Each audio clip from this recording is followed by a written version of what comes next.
या बातमीचे प्रायोजक आहेत हॉटेल बडे पीर।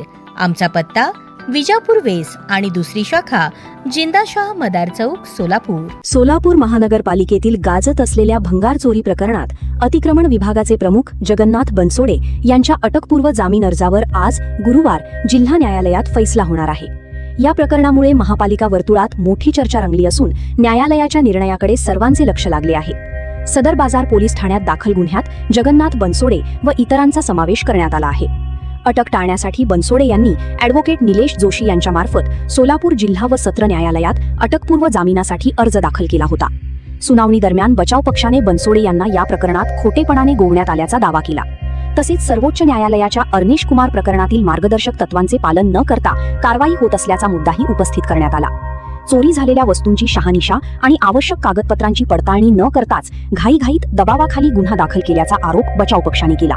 दोन्ही बाजूंचा युक्तिवाद ऐकल्यानंतर जिल्हा व सत्र न्यायाधीश SV केंद्रे यांनी अंतरिम अटकपूर्व जामीन अर्जावरील आदेशासाठी आजची तारीख निश्चित केली आहे। त्यामुळे या बहुचर्चित प्रकरणात न्यायालय काय निर्णय देते याकडे महापालिका प्रशासनासह शहरवासियांचे लक्ष लागले आहे। ताज्या घडामोडीसाठी पाहत रहा लोकराज्य न्यूज मराठी।